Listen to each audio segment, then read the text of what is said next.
Volver está mal visto. Nadie, por ejemplo, regresa con su ex. O no debiera. Como canta Sabina, al lugar donde has sido feliz no debieras tratar de volver. Y sin embargo, después de una odisea, Odiseo regresó a Ítaca. Y hay quien se muere por volver. Volver, volver. Volver a los 17 después de vivir un siglo. Pero nadie se baña 2 veces en el mismo río. Porque nosotros, los de entonces, ya no somos los mismos. Yo soy África. Buenas noches. Esto es Palabrarte.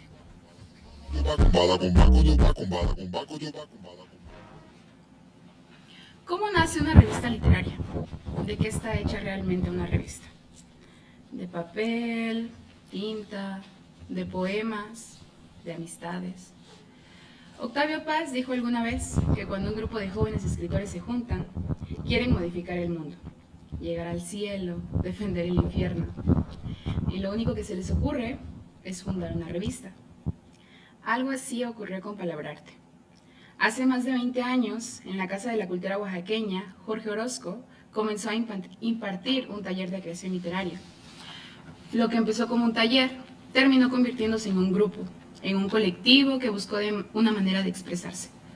Ese espacio de expresión fue la Gaceta Literaria Palabrarte, que contó con el apoyo de la beca Edmundo Valadez para revistas independientes. Después y con el tiempo llegaron las responsabilidades y este grupo de jóvenes se dispersó para buscarse la vida. La naturaleza es terca y así como las cabras tiran pa'l monte, las letras buscan la página hasta formar versos, ensayos y cuentos. Esta noche, para hablar de aquellos comienzos, de dispersiones y también de reencuentros, nos acompaña Jorge Orozco, coordinador de Palabrarte. Bienvenido, Jorge. Muchas gracias, África. Muy bien. Mira, ¿cómo recuerdas tú aquel taller en la Casa de la Cultura Oaxaqueña? ¿Cuál era el ambiente cultural que había en Oaxaca en esos años? Bueno, en la Casa de la Cultura, por ahí por el inicio de los 2000, nos tocó impartir este taller, coordinarlo, después de que lo coordinó nuestra querida amiga Guadalupe Ángela, poeta conocida por todos en el medio, que se nos adelantó ya, ¿no? Entonces, después de Guadalupe, seguimos nosotros, y en ese entonces trabajamos en la Casa de la Cultura en un espacio muy sui generis, porque en realidad era la cocina del convento o ex convento, ¿no? de los 7 príncipes, donde está asentada la Casa de la Cultura.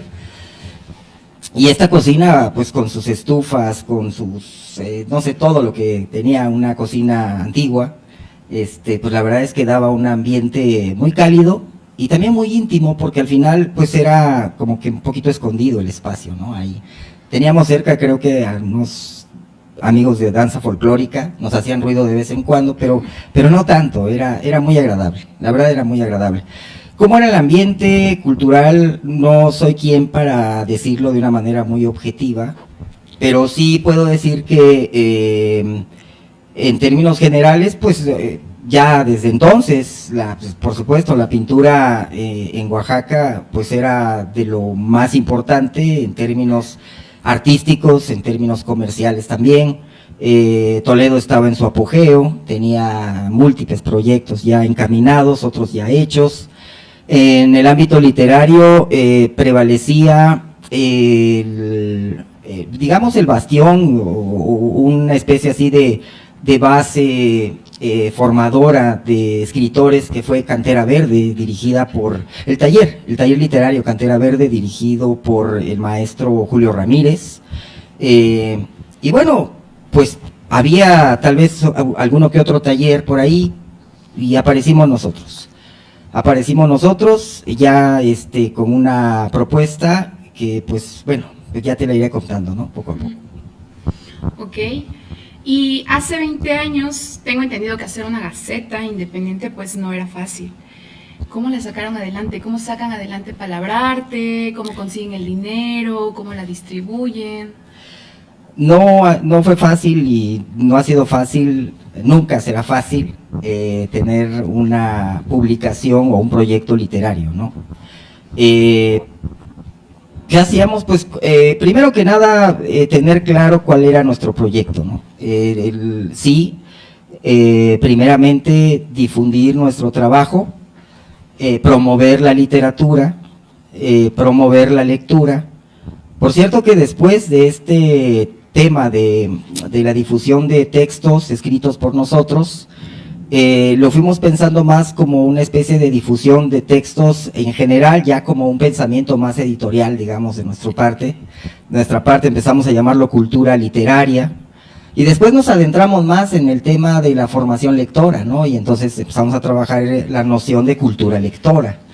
Era complicado, caminábamos por la calle preguntando en una papelería, en una ferretería, por supuesto en una librería, muchos lugares para ofrecer espacios. Mira, aquí tengo una revista, este es un número, acá atrás viene el anuncio del antiguo Yeso, o el extinto Yeso, ya no existe, y por acá vienen pequeños anuncios en cuarto de tamaño carta, no sé, creo que 500 pesos, no me acuerdo en cuánto se vendían esos espacios. Era la manera en la que conseguíamos, además, no sé, creo que venta de una casa, no sé, me decía Vladi hace rato, ¿no? Anuncios rarísimos, pues, Balneario La Granja, qué sé yo, era la única forma en la que podíamos conseguir dinero. Y la otra era, a partir de, pues, subvenciones, ¿no? O en este caso, pues, becas. Esta fue la revista con la que abrimos el periodo de una beca llamada Edmundo Valadez, que es una beca a nivel nacional, un apoyo, ¿no? A nivel nacional, que se dio a partir del 2006, me parece. Por aquí viene el dato. Y fue un año en donde pudimos respirar tranquilamente, de alguna manera, dicho así, para poder sufragar los gastos de la revista. Esa es la historia. Ok, muy bien. Y bueno, tú como alguien que se ha dedicado a fomentar la lectura, la creación literaria, ¿qué significa para ti el pasar de una gaceta impresa a una revista digital? Es un desafío lindo, porque pues claro, todo esto pues lo hacemos con mucha convicción, ¿no? Dentro de la convicción hay que leer entre líneas la palabra amor, ¿no? Y entonces eso hace que de alguna manera esto que estamos haciendo y viviendo en esa transición, digamos, de la lectura física a la lectura digital, la lectura sobre pantalla, pues algo bien interesante, ¿no? Es algo en donde de manera natural, pues los niños ya nos están rebasando, y entonces queremos ver qué tanto todavía ¿cómo se puede decir? La aprehensión, digamos, del lenguaje alfabético todavía es válida. Nosotros todavía decíamos hace poco que esa aprehensión tiene que ser orgánica para que de manera muy natural el lenguaje pueda fluir en nosotros y podamos leer y escribir con suficiencia, con naturalidad, etcétera, etcétera. Pero ahora que está el tema digital, donde todo es velocísimo, donde se lee de manera superficial porque no alcanzas a leer con profundidad las cosas, y eso hace que te acostumbres y adquieres otras capacidades al tiempo que vas perdiendo otra, pues sí, vaya que es un desafío esto, ¿no? Ok, muy bien. Ahora, por último, me gustaría saber qué significa hoy sostener una revista literaria independiente desde Oaxaca.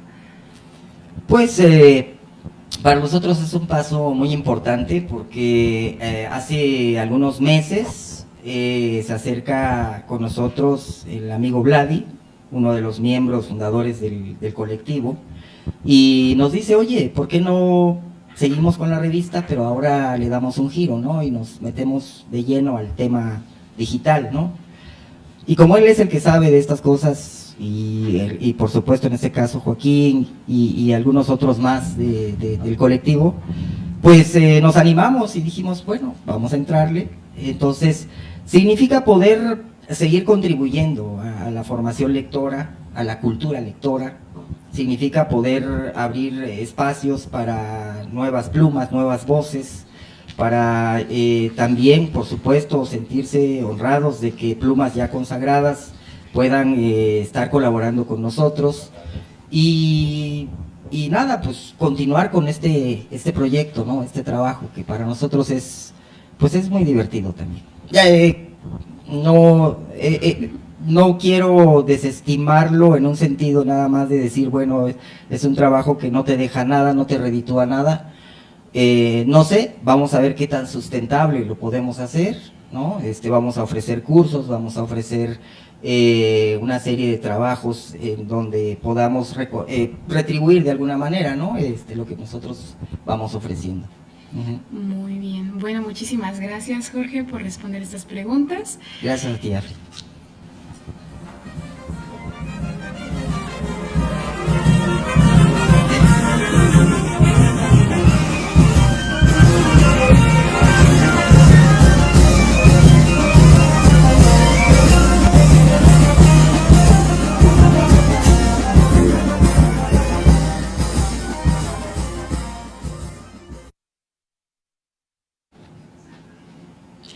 Lizeth Matus también forma parte de esta historia de aquellos ayeres, cuando Palabra Arte era taller y gaceta.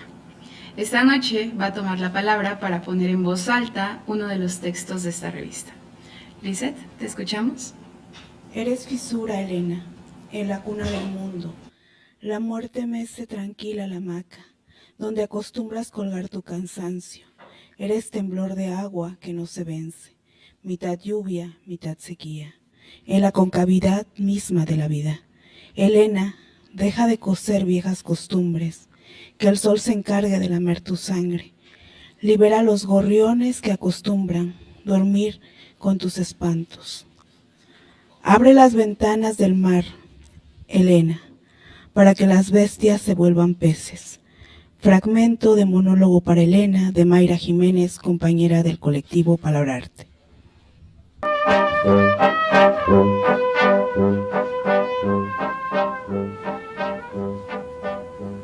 Bueno, les cuento que hace algunos días me metí al perfil de Facebook de Héctor Valle y encontré esto. Hace muchos años, cuando era joven, quería dedicarme a escribir. Quería perderme en las palabras y vivir en letras, vivir en poemas. En algún momento tuve que decidir, escribir o la mediación y todo lo que venía con ella. No fue fácil. Decidí y las letras se quedaron en un cajón. Siempre las visitaba, en secreto, con un poco de culpa por abandonarlas. Ahora me invitan, otros cincuentones como yo, a reeditar una revista literaria que hace años alimentábamos de penas y glorias. Y aquí voy, a escribir de nuevo, por necesidad, por necedad, sin aspiraciones, solo para sacar las letras del cajón y volver a soñar con ellas. Creo que muchos terminamos guardando algo en un cajón. Y con esto doy la bienvenida a Héctor. Hola. Hola, África. ¿Cómo has estado? Un gusto. Bueno, mira, en tu texto dices, las letras se quedaron en un cajón. ¿Tú piensas que uno abandona la escritura o solamente la esconde? Yo creo que no se puede abandonar, pero sí la podemos esconder. Y hay veces es como ese, voy a decirlo así, ¿no? Hay veces es como ese acto vergonzante que escondes. Leo mis textos de hace muchos años, algunos me gustan, algunos no. Lo que sí sé claramente es que las palabras nos traicionan. Entonces de repente tú estás intentando hablar de otra cosa, estás intentando escribir un texto más científico y de repente aparece una imagen poética por ahí que se cuela, o estás pensando en un cuento cuando ves unas manchas de café sobre el mantel. Entonces creo que más que nada en mi caso las quise dejar en el cajón, pero se salieron, ¿no? Entonces han estado presentes en muchos textos, muchas conferencias, muchos talleres que he dado, muchos procesos que he llevado. Se aparece ahí, se asoma, me desafía, ¿no? Me mira así como de reojo diciéndome, no puedes controlarme, ¿no? Palabras rebeldes, palabras astutas, son más grandes que yo. Ok. ¿Y tú sientes que se pierde algo o que, más bien, qué es lo que se pierde cuando alguien deja de escribir? Yo creo que yo creo que perdemos parte de nuestra historia, parte de lo que nos ayuda a definir un poco eso que vamos haciendo. Creo que escribir ahora, en época de IA, de inteligencia artificial, creo que escribir es una resistencia. Y creo que escribir poemas es una mayor resistencia. Es como decir que todavía podemos conservar algo de esta humanidad que tenemos, esto que no sé si humanidad sea la mejor palabra, pero como que conservamos el uso de la palabra, del lenguaje, que no nos vendemos en bits. Entonces creo que dejar de escribir no debería ser una opción, aunque es una opción siempre, porque lo que perdemos es un poco la resistencia a un mundo que ya no quiere escribir, que ya no quiere leer, que quiere escuchar poemas en TikTok, pero para escucharlos hay que poder primero escribirlos. Entonces creo que ese es el sentido, ¿no? Como no hay que dejar de escribir, y cuando lo dejamos de hacer, en mi caso la temporada que no estuve escribiendo, creo que nunca dejé de escribir, simplemente escribía de otra manera. Ok, ¿y qué sientes después de reencontrarte tantos años después con estas personas con quienes tallareaste tus escritos, con quienes compartiste lecturas, las páginas de las revistas? ¿Cómo te sientes? Híjole, me siento súper contento. Creo que ha sido una experiencia muy linda el volver a encontrarnos, el reconocernos, sí, el reconocer nuestra forma de escribir, nuestra forma de plantarnos ante el texto, nuestras preferencias otra vez, el intentar volver a imaginarnos lecturas, formas diferentes de interactuar. Creo que ha sido muy, muy interesante. Ya no tenemos cocina. Yo estuve en ese taller con Jorge en la cocina al inicio, ¿no? Cuando definimos que se llamara Palabrarte. Entonces fue una aventura preciosa, y creo que ahorita está volviendo a ser una aventura. Es como ese momento donde sabes que hay tormenta, pero tienes que desamarrar la lancha y lanzarla al mar, como ese momento donde no hay una vuelta atrás, ¿no? Entonces decidí abrir el cajón, decidí sacar las palabras, y creo que mis compañeros y compañeras de Palabrarte también han hecho lo mismo, y estamos dispuestas, ya sin pretensiones, a volver a escribir. ¿Para qué? Para nada, pero solamente escribir. Ok, y retomando un poquito lo que comentabas ahorita acerca de tecnología, acerca de la IA, ¿qué sientes que ha cambiado más? ¿La tecnología o ustedes? Yo creo, y ahora que veo a los amigos y las amigas en las lecturas, en los videos, creo que ha cambiado más la tecnología. Creo que nos quedamos de repente un poco suspendidas en letras, ¿no? Suspendidos en letras, como que ahorita que estaba yo leyendo el poema de Mayra, que hace muchos años no lo escuchaba, híjole, regresa esa sensación otra vez, ¿no? De como un buen vino, como un buen café, esa sensación que te toca, que te abraza, que te hace sentir diferente. Y entonces yo creo que de una u otra forma ha cambiado más la tecnología, ha cambiado más el acceso, la forma de acercarnos a todo esto de las palabras, más que nosotros, más que nosotras, porque creo que al final no es que tengamos una esencia, sino simplemente somos la continuación de una historia que empezó hace muchos años, y que a lo mejor narrarla algún día será muy divertido. Ok, ¿y por qué seguir escribiendo después de tantos años? ¿Pero por qué? Yo creo que por necedad. Okay. Por necedad, por necesidad, porque hay veces se escurren las palabras, ¿no? Como que se te salen y ya no puedes dominarlas. Yo me imagino a mí mismo en una lucha por domesticar las palabras, y las palabras saliendo a borbotones, y no poder controlarlas, y sentir que te manchan la ropa, y que te manchan el sillón, y salpican el micrófono, y creo que eso es como la necesidad de escribir, la necesidad de mantenerse un poco más en la pluma y el papel, un poco más en la palabra que crea un sonido, una constante, una imagen, algo más allá. Creo que es esa necesidad y esa necedad lo que me tiene aquí con los viejos y viejas amigas de Palabrarte. Ok, muy bien, muchísimas gracias, Héctor. Gracias, siempre es África. un gusto tenerte aquí. Y bueno, nosotros vamos a volver a escuchar a Lisette Matus, eh, como mencionaba, compañera de aquellos años, de este regreso, porque si esta noche hablamos de la memoria del colectivo, también hay que escuchar lo que da vida a la revista, lo que son sus textos.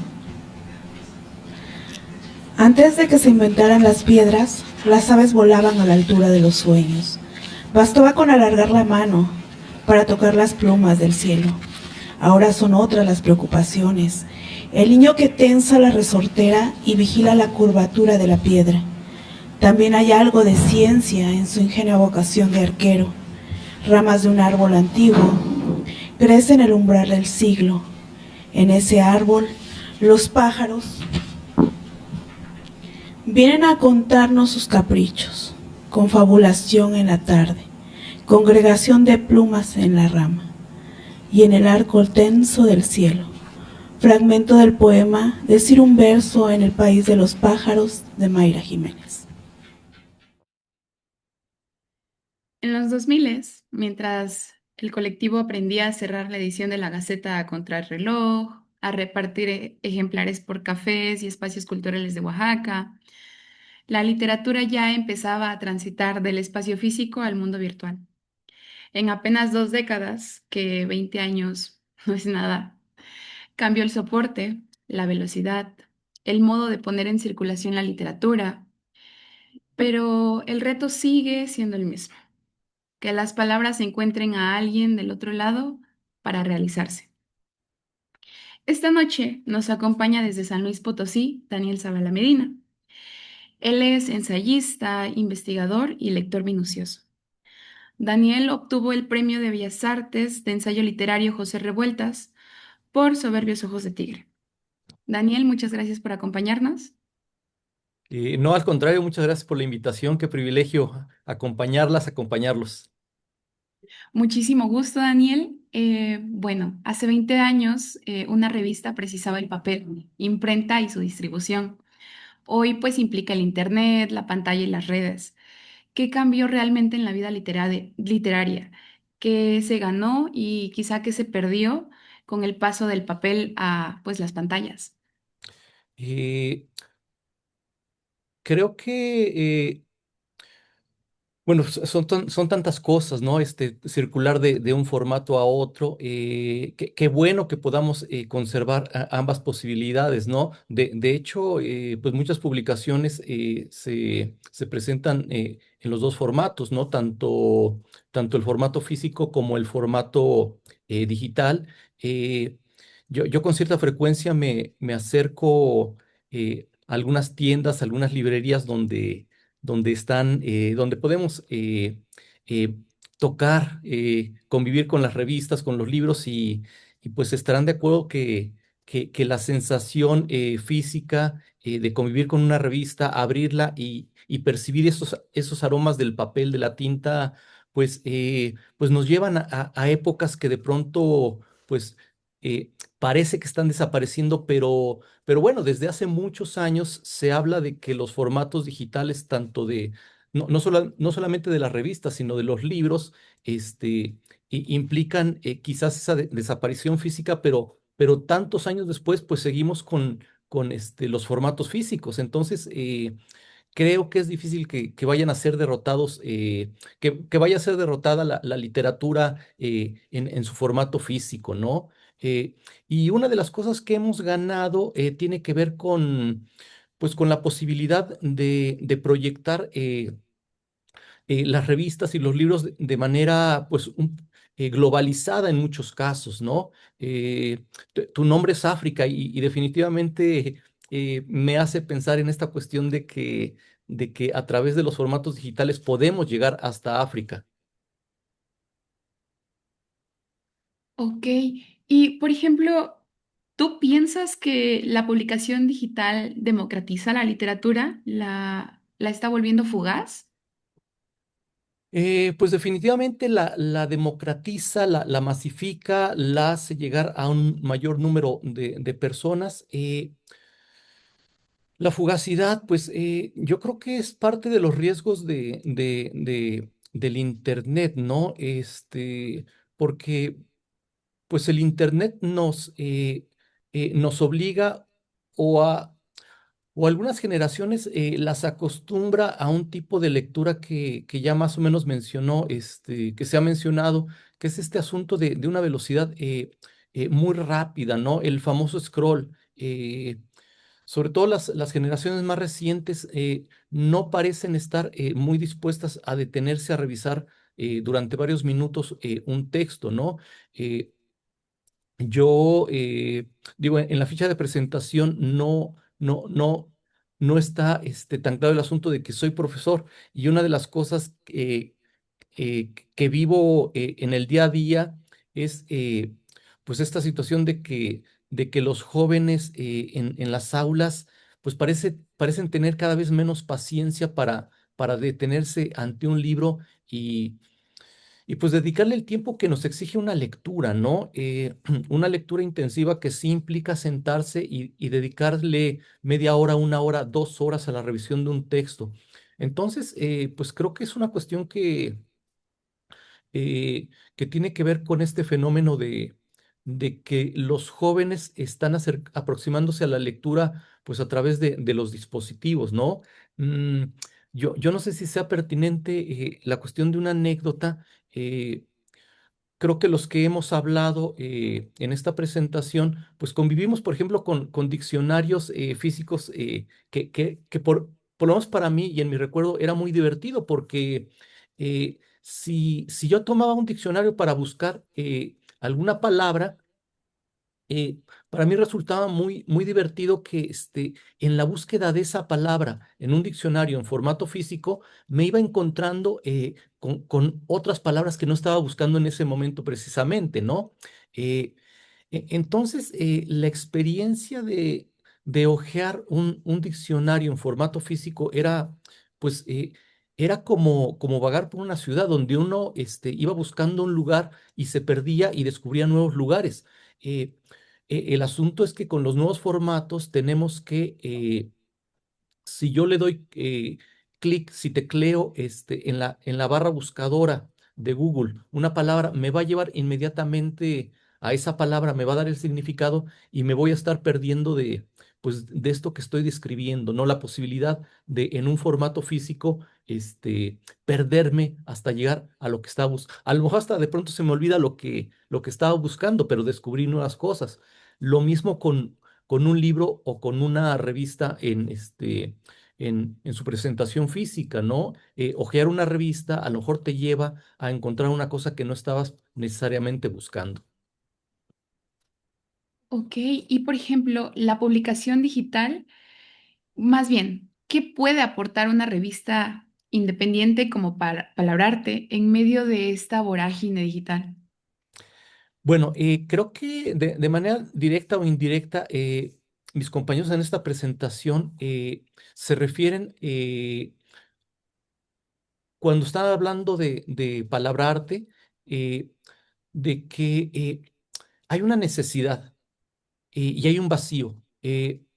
Si aparece palabrarte es porque palabrarte es necesaria para llenar un vacío que ellos perciben, ¿no? Creo que atrás de toda publicación de una revista siempre están esos dos polos, ¿no? Detectar que esa revista es necesaria y es necesaria porque hay un vacío, ¿no? Un vacío que requiere ser llenado. Pues en ese sentido, yo creo que aunque el Internet sea una vorágine de publicaciones y de millones de palabras, siempre será importante y siempre será necesario que aparezcan nuevas con voces diferentes, con voces muy personales para llenar esos vacíos que un grupo de escritores, que un grupo de amigos están detectando como espacios donde tienen que aparecer para llenar esos vacíos. Y justo en medio de todas las redes sociales, de todas las opiniones rápidas, ¿piensas que hay un lugar para el ensayo? Sí, desde luego. Mi perspectiva es que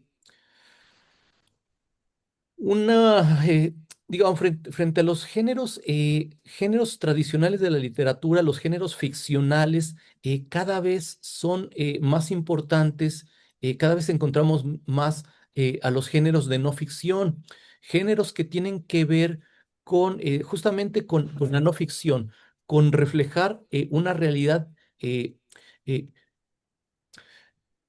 con la necesidad de reflejar una realidad no ficcional, no inventar un cuento, no presentar un cuento como algo que simplemente de la imaginación, un cuento o una novela. Eh, Creo que en el caso de la literatura de la no ficción, está llenando un vacío.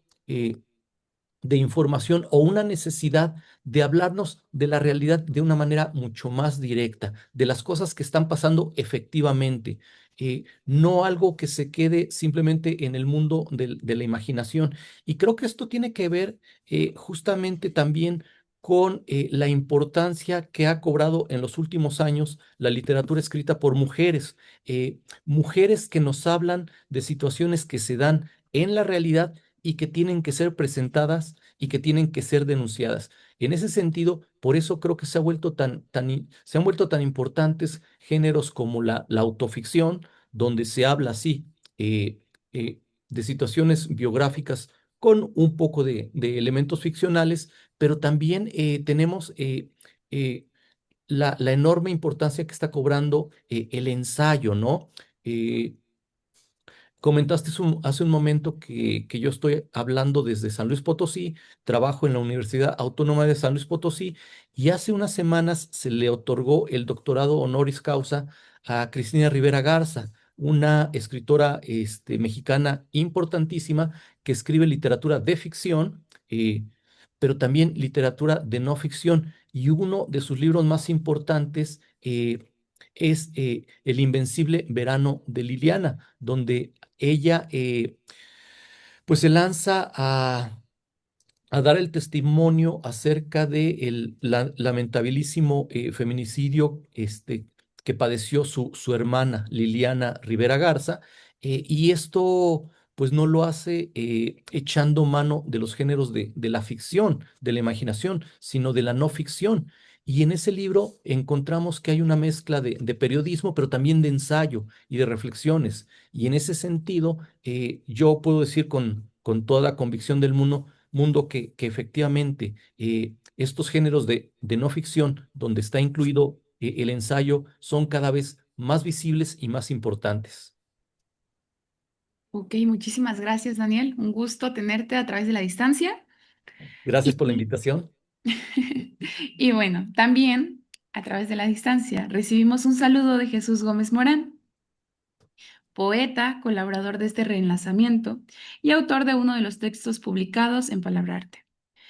Jesús no pudo acompañarnos en vivo, pero nos hizo llegar un mensaje en el que presenta, comparte parte de su trayectoria y lee algunos fragmentos de su texto publicado en la revista. Buenas tardes, quizás noches, o estando en la era digital, hasta pueden ser buenos días. Les mando este video pidiendo una disculpa de no poder acompañar a la presentación de esta revista electrónica, dado que tengo clase a la hora que se va a verificar y bueno, cumplir con mis labores docentes me impide acompañarles, pero no disminuye el afecto y el agradecimiento por haberme invitado a colaborar en esta publicación maravillosa. Y pues bueno, tenemos la ventaja de la conexión a distancia, a través de la cual les mando un abrazo fraterno, principalmente, bueno, a mi amigo desde la época de la Facultad de Filosofía y Letras, eh, Jorge Orozco, y gracias a quien también tengo recuerdos tan maravillosos de Oaxaca. No me he presentado, bueno, soy Jesús Gómez Morán y en algunas de mis incursiones a tierras oaxaqueñas, tuve la oportunidad de presentar por allá y Jorge me hizo la cortesía mi libro ya tiene 8 años, Cánticos Agrícola, tiene algunas cosas inclusive alusivas a Oaxaca. Posteriormente salió Estación de Ángeles, en la misma editorial Agua Escondida. No he tenido oportunidad de presentarlo por allá en Oaxaca. Y en 2024 salió Cabañuelas Armorias, donde obtuve un premio de haiku. Hice esta revisión muy rápida de mis últimas publicaciones para presentarme en calidad de poeta y mencionar lo del haiku, que fue la colaboración para la cual fui invitado a esta revista y por la cual, pues bueno, estoy aquí presente. Del compendio que fue lo que es Florilegios de Otoño, voy a leer solamente 7 partes para no extenderme mucho, acaparar el tiempo. Le puse Florilegios de Otoño. Y bueno, estamos en primavera, va a ser un contraste interesante, ¿no? Hago mención a elementos obviamente otoñales, el girasol, el cempasúchil, por ahí salen inclusive las abejas. A ver qué les parece. La mariposa monarca. Florilegios de otoño. Brotan retoños de un girasol cortado. Hidra en otoño. Brotan retoños de un girasol cortado. Hidra en otoño. Flores de muerto para ciertas monarcas. Néctar de vida. Flores de muerto para ciertas monarcas. Néctar de vida. Ojalá en mi pelo enredases tus guías, planta de calabaza. Ojalá en mi pelo enredases tus guías, planta de calabaza. Estos son algunos haikus, bueno, inclusive uno dedicado a la calabaza, de la cual se desprende algo que le llamo florilegio, dentro del florilegio, que más bien no son haikus, sino como un juego, un divertimento de poesía breve. Florilegio. Flor de calabaza, directo a la panza. Flor de bugambilia, como un té de pila. Flor de jacaranda, igual que las otras, pero para el alma. Y me despido con un sortilegio de corte más bien erótico, retomando de nuevo la forma del haiku. Néctar florido de abejas de mis días, abrevadero. Néctar florido de abejas de mis días, abrevadero. Pared de abejas para mis labios, tu espalda, al desnudarse. Pared de abejas para mis labios, tu espalda, al desnudarse. Húmedo cáliz del néctar de mis noches, un vertedero. Húmedo cáliz del néctar de mis noches, un vertedero. Muchas gracias por su amable atención. Reitero el saludo, mi cariño para todos ustedes, para el colectivo Palabrarte. Se me estaba olvidando mencionarlo, del cual tuve oportunidad de conocer un poco la labor encomiable que realizan, no solo cuando conocí el trabajo de titulación de mi querido amigo Jorge Orozco, sino, como les decía, gracias a él tuve oportunidad de presentar una de mis publicaciones allá en Oaxaca. Abrazo fraterno y espero verlos pronto. También nos acompaña Salvador Sánchez Ramírez, compañero de Palabrarte y animador de la lectura desde su librería Cafetería en la Colonia Reforma Agraria y en la Universidad Autónoma Benito Juárez de Oaxaca. Salvador, bienvenido. Por favor, en algunos minutos cuéntanos qué imagen se te viene a la memoria, a la mente, cuando piensas en ese Palabrarte impreso. ¿Qué te provoca verlo volver ahora que, bueno, cambia a un formato digital? Sí, fíjate que ahorita escuchando a los compañeros, se me vino una imagen interesante que tiene que ver con un verso que dice: ibas a la montaña en busca de faisanes, tapires y venados. Siempre te acompañabas de la mujer de otro. En mis sueños te veía raudo eludir los tenazas de los cangrejos azules. Ahora vagarás en la noche interminable.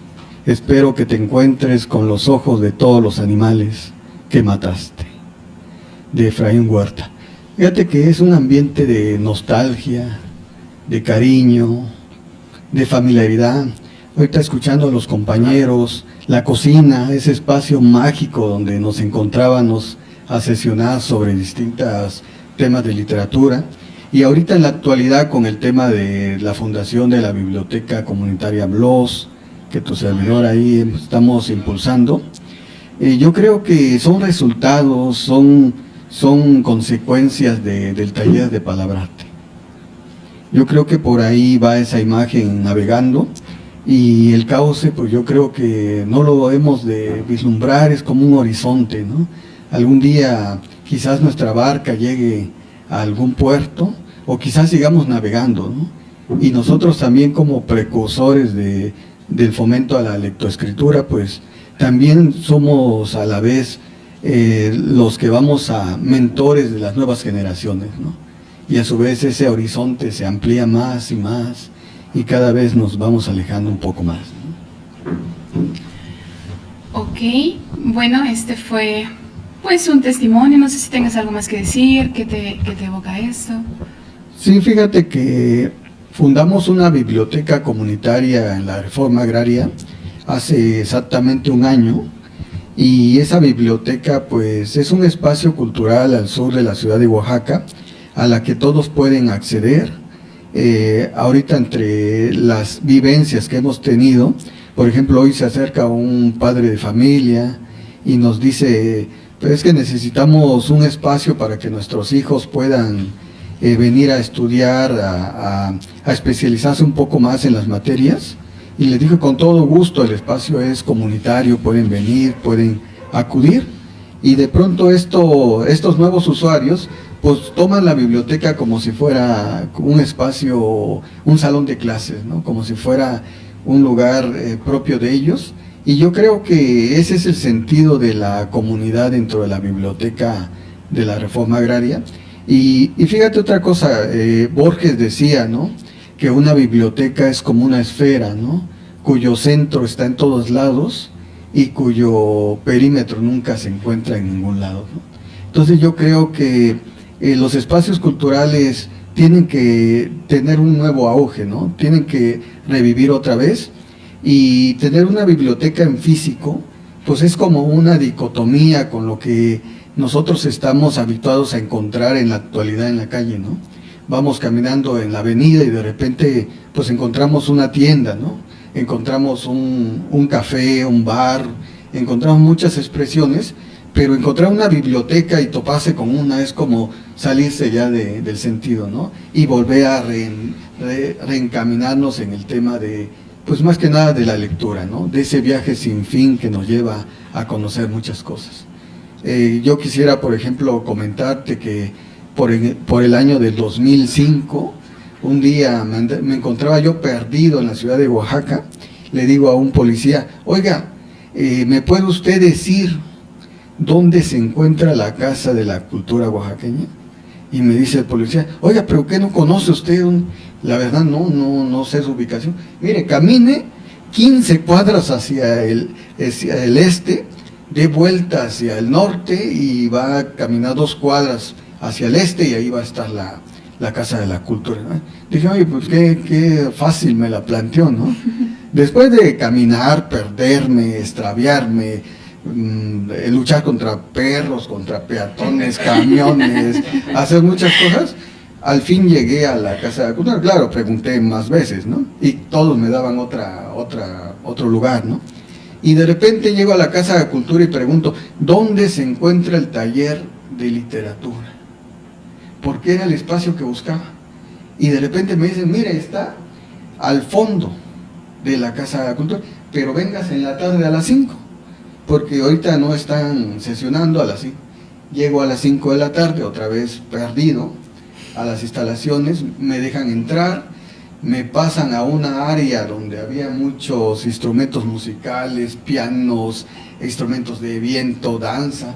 Me atravieso literalmente un salón donde estaban en danza, entro a otro salón y me dicen, aquí no es allá adentro, ¿no? Y ya voy entrando adentro y veo que están bailando y haciendo una coreografía espectacular, y me dice por ahí, cruce, no se preocupe, ¿no? Ahí con pena voy entrando y digo, qué lugar tan escabroso, ¿no? Y en el último rincón, en el cuarto más escondido, en el lugar más inadecuado quizás, que era la cocina de la Casa de la Cultura, se encontraba un grupo de personas hablando sobre Los Amorosos de Jaime Sabines. Y yo llego, me siento y escucho, el maestro me dice, adelante, ¿no? Y en ese momento me doy cuenta de que a pesar de todo ese laberinto, había yo llegado al lado donde quería yo estar, al grupo donde quería yo pertenecer. Y yo creo que esa búsqueda entrañable la realizamos muchas personas. Todos los que estamos reunidos, pues dentro de nuestro espíritu hay un lugar todavía en ese espacio, en ese laberinto. Y vuelvo a lo que decía Borges, ¿no? ¿Dónde está la biblioteca, no? La biblioteca es una esfera donde su centro está en todas partes, pero su perímetro no se encuentra en ningún lugar. Es decir, no existe una biblioteca. Nuestra biblioteca está en nosotros mismos y nosotros andamos por el mundo. Bueno, eso es parte de mis experiencias con Palabrarte, y por supuesto más cosas me pasaron, ¿no? Muy bien, Salvador, muchísimo gusto y muchísimas gracias también por tus testimonios acerca de Palabrarte. Te agradecemos tu presencia. Gracias.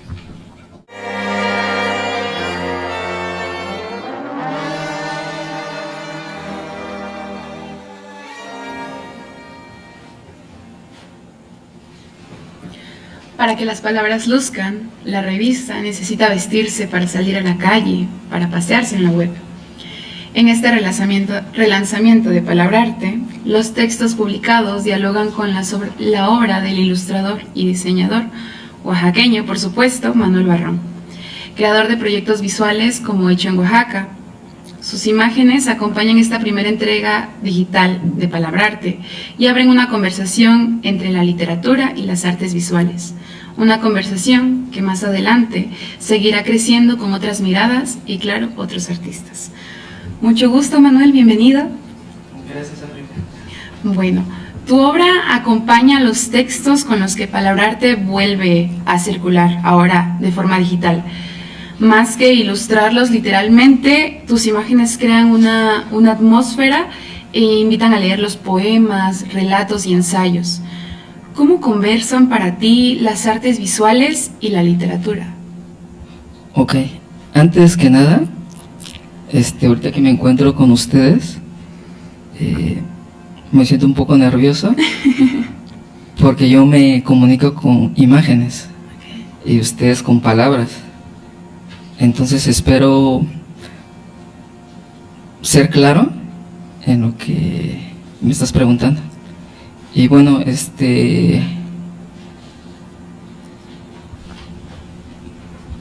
para mí el lenguaje o la relación que existe entre las artes visuales y la literatura, yo los veo así como dos partes de un todo, ¿sale? O sea, yo los veo como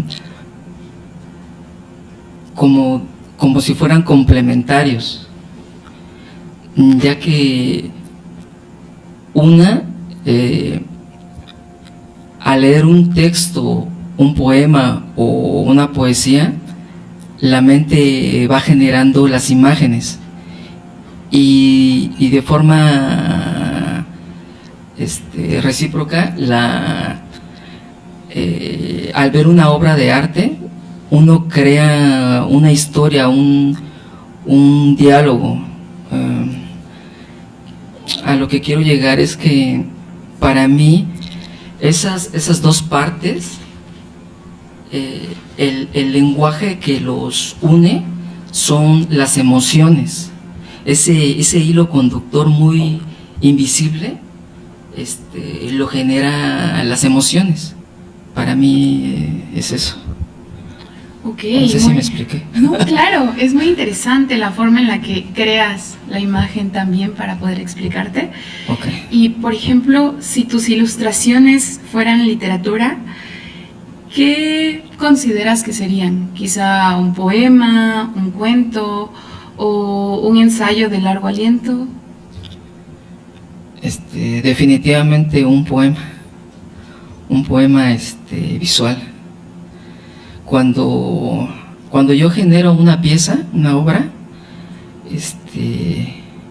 la genero desde las emociones, desde lo más interno de mi alma. Es como si yo fuera desatando nudos de mi interior, como que para mí me sirve como terapia. Si yo lo pudiera relacionar, por ejemplo, con el mezcal, que es un gran aliado mío desde hace muchos años, yo diría que es eso, ¿no? Como ese elixir, esa pócima que cura de todos los males. Y definitivamente es un poema visual. Ok, entonces cuando ves tu obra, ¿podrías decir o sientes que narra algo específico o más bien que crea una atmósfera, una sensación, estados de ánimo? Ok, aquí es algo muy complejo porque paradójicamente cuando termino una pieza y ya está expuesta en una galería o en una pared de una casa o una oficina, y ya me preguntan, oye Mava, oye Manuel,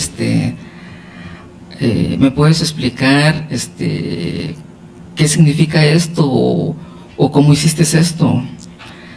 Y yo nomás me quedo callado y me río, ¿no? Porque no me gusta explicar. Y eso tiene un sentido porque siento que cuando termino una pieza, esa pieza tiene su propia identidad, su propia personalidad. Y yo dejo que la pieza, esa obra, hable por sí misma. Entonces, cuando está frente al espectador, ella solita expresa lo que quiera expresar, ¿no? Si quiere generar una atmósfera emocional, pues la genera. Si quiere comunicar un diálogo narrativo o simplemente ser un poquito más etérica o que no se note, ¿no? Más sutil, pues así va a ser. Entonces, a lo que me refiero es que a mí me gusta que las personas, los observadores, encuentren un diálogo único, una historia única con la obra, porque si yo les explico cómo la hice o cómo la generé, siento como que delimito, ¿no? Como que pierde su magia. Entonces, a grandes rasgos, pues es eso, ¿no? En ocasiones es narrativa, en ocasiones crea atmósferas emocionales y así, es como multifactorial, ¿no? Por decirlo. Perfecto, muy interesante todo lo que nos platicas, todo lo que nos contabas. Un gusto tenerte aquí. Gracias. Muchísimas gracias. Y antes de despedirnos, una última lectura, porque después de hablar del taller, de la gaceta, del tiempo, del regreso, de las imágenes que acompañan a estos textos, conviene volver al lugar en donde todo empieza, que es la palabra. Entonces, Lisette, te escuchamos.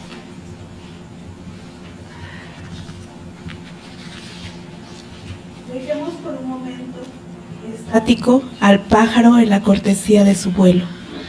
Dejémoslo colgado ahí, arriba como un epígrafe en el cuaderno del aire, posando para la ciencia de unos ojos, mientras encontramos un pentagrama para disipar su canto. Luego, en el escenario aparece una rama, el pájaro vuelve a adquirir movimiento y aterriza. Tomamos una radiografía de su canto y en su voz descubrimos que una nota es la vértebra que sostiene el cuerpo de esta tarde. Fragmento de Disección del canto, poema de Mayra Jiménez. Becker decía que volverían las oscuras golondrinas, las túpidas madreselvas y las palabras de amor al oído. Parece que tenía razón. Las revistas vuelven, las conversaciones vuelven, incluso algunos poetas reaparecen después de largos años de silencio. Pero advertí algo importante: esas no volverán. Y quizá ahí estaba el verdadero asunto, porque Palabrarte vuelve, pero no vuelve igual. Ya no somos aquellos jóvenes que corrían a cerrar una edición en la imprenta o repartían gacetas por cafés y centros culturales de Oaxaca. Ahora hacemos transmisiones en vivo, subimos podcasts y poemas a internet y ya necesitamos lentes para escribir y hacer corrección al estilo. Pero aquí seguimos y, como dice la chaviza, estamos de vuelta. Queremos agradecer también a quienes hacen posible esta nueva etapa de Palabrarte. A Diálogos Restaurativos por abrirnos este espacio para volver a encontrarnos alrededor de las palabras. A Joaquín Maldonado por sostener técnicamente esta transmisión, todo el audio, el video, los enlaces, la música. Claro, por su trabajo como realizador de materiales audiovisuales dentro de este colectivo, del que forma parte pues también desde sus inicios. A Vladimir Méndez, integrante del colectivo y también editor de la revista. A Manuel Barrón por permitir que su obra acompañe visualmente todos estos textos de este relanzamiento. A las autoras y autores que conforman la primera entrega de Palabrarte Digital, y a quienes nos acompañan esta noche, porque una revista existe cuando alguien la lee, la escucha y la comparte.